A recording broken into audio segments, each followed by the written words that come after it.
বৈশাখ শুরু হতেই ভোজন রসিকরা অপেক্ষায় আছেন সুস্বাদু আমের।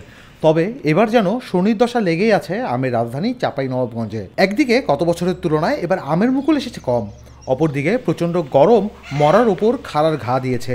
গত এক সপ্তাহের প্রচণ্ড তাপপ্রবাহে চাঁপাইনবাবগঞ্জের আম বাগানগুলোতে মুকুল শুকিয়ে ঝরে পড়েছে।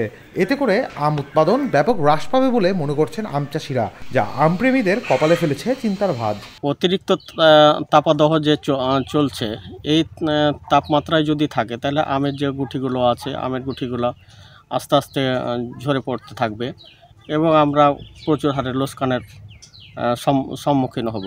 আমাদের এখানে তো আমের মুকুল প্রচুর হয়েছিল, কিন্তু এই যে বৃষ্টিতে বিষাক্ত বৃষ্টি দিয়ে আমের মুকুল সব নষ্ট হয়ে গেছে, দিয়ে আম সমস্ত ঝরে গেছে। এখন যে কটা আছে সে কটাও পানির জন্য আমাদের মোট কথা আম টিকে না। তারপরে আমরা যে স্প্রে করেছি 4-5 করে স্প্রে করেছি, এই স্প্রে করার পরও আম টিকছে না, আমার পানির দরকার। তারপরে আমাদের এখানে এমন অবস্থা যে স্প্রে করে আম টিকা যাচ্ছে না। গত এক সপ্তাহ ধরে চাঁপাইনবাবগঞ্জে 38 থেকে 41 ডিগ্রি সেলসিয়াস তাপমাত্রা বিরাজ করছে, যার ফলে প্রচণ্ড তাপ ও খরায় আম গাছের মুকুল শুকিয়ে ঝরে যাচ্ছে। এতে করে আম চাষিরা ব্যাপক লোকসানের মুখে পড়বেন বলে আশঙ্কা করা হচ্ছে। অতিরিক্ত তাপমাত্রার কারণে আমগুলো ঝরে যাচ্ছে, তবে বৃষ্টি হলে আমের বোঠাগুলি শক্ত হবে, আম ঝরবে না। এমনিতেই বছর আবার খারাপ, ময়লা এসেছিল অনেক, কিন্তু আম টিকেনি আবহাওয়ার কারণে। পানি বাগরে নষ্ট হয়েছে, ধীরে ধীরে পড়ে গেছে, পুরো পানি নাই, টানি নাই, বৃষ্টি নাই, কিছু নাই। এখন ধরেন কি যে কটা থাকছে সে কটা মনে করে একবারে বোঠাতে দুধই নেই, একবার শুকিয়ে আম চুর হয়ে গেছে আর ঝরঝর করে পড়ে গেছে। পানি যতক্ষণ না হবে ততক্ষণ মনে করেন কি আমাদের এখানে আম হবে না। অনেক চাষিরা এই খরায় আম গাছ ও মুকুল বাঁচাতে গাছে সেচ দিচ্ছেন।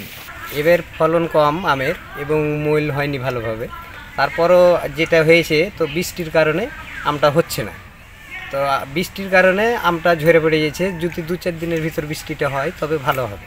এই যে বাগানে আমার আম খরাতে যত আম ছিল আপনার 100%-এর মধ্যে 80% ঝরে গেছে, 20% আছে। এখন যদি আল্লাহর মধ্যে বৃষ্টি হয় তাহলে 20% টিকবে, নাহলে এটা হয়তো নষ্ট হয়ে যাবে। এই যে এত পাটালি খাটাচ্ছি, বাগানে থাকছি, ব্যবসা নিজস্ব ব্যবসা না, টাকা দিয়ে বাগান কিনতে হয় ব্যাংক লোন টোন করে। এবার কী করবো, কোনো দিশা খুঁজে পাই না। রোমাতুর্য, খবর সংযোগ।